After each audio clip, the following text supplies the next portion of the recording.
శుక్లాంబరధరం విష్ణుం శశివర్ణం చతుర్భుజం ప్రసన్నవదనం ధ్యాయేత్ సర్వవిఘ్నోపశాంతయే. ఓం గం గణపతయే నమః. ఓం శ్రీమాత్రే నమః. ఓం శ్రీ గురుభ్యో నమః. మా ఆది ఆశ్రమం చూస్తున్నటువంటి మీ అందరికీ పేరు పేరున నా హృదయపూర్వక నమస్కారాలు.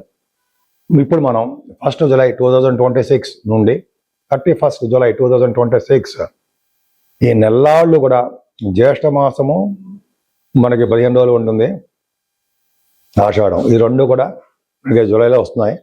సో ఈ 31 తారీఖు నెల్లాళ్ళు కూడా 12 రాశుల వారికి గ్రహాల యొక్క స్థితిగతులు మార్పుల వలన ఫలితాలు ఏ విధంగా ఉంటాయో ఇప్పుడు మనం తెలుసుకుందాం. నేను మీ వాడ్రే వాదినారాయణ శర్మ, డాక్టర్ వాడ్రే వాదినారాయణ శర్మ, మర్చిపోతూ ఉంటానండి. ఇప్పుడు మనం ఆది ఆస్ట్రాలజీ, ఇప్పుడు మనం మేషరాశి గురించి తెలుసుకుందాం. మేషరాశిలో ఈ నెల్లాళ్ళు ఇచ్చే ఫలితాలు ఎలా ఉంటాయో తెలుసుకుందాం. మేషరాశి వారికి మీ రాశ్యాధిపతి ద్వితీయ భావంలో ఉండడం వలన ఫైనాన్షియల్గా ఇబ్బంది కలిగినప్పటికీ కూడా కుటుంబంలో ఆర్థికంగా కుటుంబంలో ఉన్నతంగా రాణించడము, విద్యలో కూడా చిన్న చిన్న ఇబ్బంది కలగడానికి అవకాశాలు ఉన్నాయి. రవిబుధుడు 7వ తారీఖు నుండి 7th జూలై నుండి కూడా వక్రగతిలో ఉంటాడు ఆయన. బుధుడు కూడా మీకు రవి బుధుల కాంబినేషను అంటే ఒక విధంగా బుధాదిత్య యోగం అని చెప్తాము. వక్రగతిలో ఉన్న బుధుడు శుభుడు శుభఫలితాలే ఇస్తాడు ఎక్కువగా. బుధాదిత్య యోగంలో ఉంటారు కాబట్టి మ్యాథమెటిషియన్గా గాను, లేకపోతే మీరు ఆడిటర్స్గా మీరు బాగా డెవలప్ అవుతారు. రవి బుధుల కాంబినేషన్ 3వ భావన ఉన్నారంటే ఎక్కువగా తృతీయ భావన ఉన్నారని మీ సోదరి సోదరుల వలన మీకు లాభాలు చేకూరడము, లేదా లాభాలు అంటే వాళ్ళకి బాగుండడము జరుగుతుంది. ఈ 4th భావంలోనే బుధ గురు శుక్రులు ఉన్నారు. గురుడు 4th భావంలో చాలా బాగున్నాడు. రవి 17వ తారీఖు నుంచి వస్తున్నాడండి కర్కాటక రాశులకి, బుధుడికి అక్కడ ఉంటాడు. ఈ కాంబినేషన్ ఏంటంటే గురుడు వలన వేదశాస్త్ర విద్య బాగా వస్తుంది.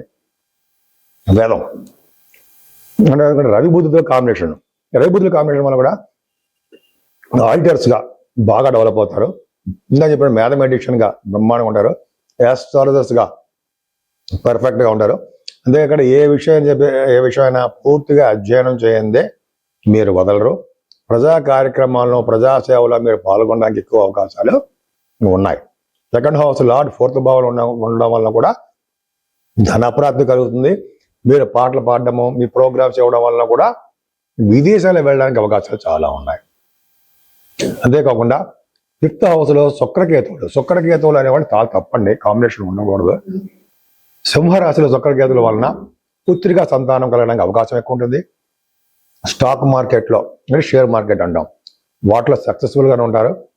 కళారంగంలో చిన్న చిన్న ప్రాబ్లమ్స్ రావడము, మీకు దగ్గరకు వచ్చిన అవకాశాలు దూరం అవుతూ ఉండడము జరుగుతూ ఉంటుంది. మేషరాశి వాళ్ళకి వివాహ వేడుకలు, వివాహ శుభకార్యాలు బ్రహ్మాండంగా ఉంటాయి. పైగా కుజుడు అష్టమాన్ని చూడడం, గురుడు కూడా అష్టమాన్ని చూడడం వలన ఎటువంటి ప్రాబ్లమ్స్ ఉన్నా, అంటే లా రిలేటెడ్ ప్రాబ్లమ్స్ ఉన్నా మీకు ఉపశమనం కలగడానికి అవకాశం ఉంది. అలాగే యాన్సెస్ట్రల్ ప్రాపర్టీస్ రావడానికి కూడా అవకాశం ఉంది. అనారోగ్య సమస్యలు దూరంగా ఉంటాయి. మీకు సేవకాజనం ఉండడానికి కూడా అవకాశాలు ఎక్కువ ఉన్నాయి. ఏదేమైనా మీరు ఉన్నతమైన విద్య రీత్యా, వ్యాపారాలు రీత్యా, ఇంటర్నేషనల్ ట్రేడింగ్, మీరు విదేశాలు వెళ్ళడానికే ఎక్కువ అవకాశాలు ఉన్నాయి. ఏదేమైనా మీ 10th భావం కూడా బ్రహ్మాండంగా ఉంది కాబట్టి చేస్తున్నటువంటి ఉద్యోగాల్లో, ముఖ్యంగా బ్యాంకింగ్ రంగంలో కానీ, విద్యా సంస్థల్లో కానీ మీరు ఉన్నతంగా రాణించడానికి అవకాశాలు ఉన్నాయండి మీకు. అంతేకాకుండా సాఫ్ట్వేర్ రంగ ఉద్యోగస్తులకి, గవర్నమెంట్ సంబంధించిన ఉద్యోగస్తులకు కూడా గురు ప్రభావం బాగుంది కాబట్టి చాలా బ్రహ్మాండంగా ఉంటుంది. ప్లస్ ఉన్న ఊరు నుంచి దూరంగా వెళ్ళడానికి అవకాశాలు ఉన్నాయి. రాహు ప్రభావం వల్ల కూడా మీకు లాభాలు అధికంగా రావడము, లాభాల్లో బాగా సక్సెస్ అవ్వడము జరుగుతుంది. శని వలన కూడా మీకు ఏంటంటే మీకు దూర ప్రాంత ప్రయాణాలు, విదేశాల్లో నివసించడాలు, అధికమైన ఖర్చులు ఉండాలి, ఇవన్నీ ఉండడానికి అవకాశాలు ఎక్కువ ఉన్నాయి. నేను మీ డాక్టర్ వాడ్రే వాదినారాయణ శర్మ. మీకు మీ జాతకాలు తెలుసుకోవాలనుకుంటే ప్రతిసారి చెప్పినట్టుగానే date of birth, time of birth, place of birth కావాలండి. ఖచ్చితంగా మనం రిజల్ట్స్ వచ్చేట్టుగా చేయొచ్చు. మీ కాల్స్ నేనే లిఫ్ట్ చేస్తూ ఉంటాను. లేదా మీరు వాట్సాప్ మెసేజ్లు పెడుతూ ఉండండి. ఎందుకంటే నేను షూట్స్లో ఉన్నప్పుడు చేస్తూ ఉంటాను. వేరే వాళ్ళు ఎవరో కూడా మన దగ్గర ఏం పని చేయరు, ఉండరు. ఎందుకంటే డైరెక్ట్ కాంటాక్ట్ ఉండాలని చెప్పి నా ఉద్దేశము. మీరు చెప్పేటువంటి ప్రాబ్లమ్స్ ఏమైనా ఉంటే డైరెక్ట్గా వినొచ్చు. కాబట్టి ఒకవేళ కొన్ని సందర్భాల్లో మా మిస్సెస్ గారు లిఫ్ట్ చేస్తారు, అది పెద్ద ప్రాబ్లం లేదు. సో అందరూ కూడా మీకు మీరే కాదండి, మీ చుట్టాలు ఎవరన్నా, మీ తెలిసిన వాళ్ళన్నా జాతకాలు కూడా చెప్పించుకోవచ్చు. ఎందుకంటే ఆల్మోస్ట్ నాకు ఒక ఎక్స్పీరియన్స్ పర్సన్. అటు కాస్ట్ అకౌంటెంట్ గాను, ఇటు అస్ట్రాలజర్ గాను ఉన్నాను నేను. నిన్నింటిలోనూ కూడా 30 years ఆఫ్ ఎక్స్పీరియన్స్ పైన ఉంది. 34 సంవత్సరాలు అకౌంట్స్లోను, 36 సంవత్సరాలు దీంట్లోనూ ఉన్నాను. రెండిట్లో ఎలా ఉన్నామంటే, నేను జాబ్ చేస్తున్నప్పుడే ఈ ఆస్ట్రాలజీ పాస్ అయిపోవడము, ఆస్ట్రాలజీ కొన్ని జాతకాలు చూస్తూ ఉండడం జరిగింది. సరే, అది పక్క పెడదామని మళ్ళీ ఒకసారి నేను వీడియో చెప్తాను. మీ జాతకాలు చూపించుకోవాలంటే నేను పూర్తి డీటెయిల్స్ పంపించండి. ఇంకా వాస్తు సంబంధించిన విషయాల్లో కూడా మీకు ఏమైనా ప్రాబ్లమ్స్ ఉన్నా కూడా అడగచ్చు. మీ పేరు రీత్యా ఎటువైపు ఉంటే మీరు మంచి బాగా కలిసి వస్తుంది అనేది కూడా వాస్తులో ఉంటుంది. అది నక్షత్రాల మీద వాటి మీద ఏం ఆధారపడదు, మీ పేరు మీదే ఆధారపడి ఉంటుంది. కాబట్టి ఖచ్చితంగా మీ పేరు ప్రకారమే మీరు ఆ ఫేసింగ్ అంటే ఈస్ట్ ఫేసింగ్గా, వెస్ట్ ఫేసింగ్గా ఉంటాం కదా, ఆ వాటిలో ఎక్కడ ఉన్నా కూడా మంచి యోగాలు కలగడానికి అవకాశం ఉంటుంది. అద్భుతంగా ఉండాలి. ఆ ఇంట్లో ఉంటే మంచి ఫలితాలు వచ్చి తీరుతాయి. మీకు ఏ ప్రాబ్లమ్స్ ఉన్నా కూడా మీరు నన్ను కన్సల్ట్ చేయొచ్చు. కన్సల్ట్ చేసినందుకు మాత్రం నేను తప్పకుండా పరిష్కార మార్గాలు కూడా చెప్తా. సరేనండి, ఇప్పుడు జూలై నెలలో మనం పరిష్కార మార్గాలు ఏమున్నాయి అవన్నీ కూడా చెప్పుకుందాం.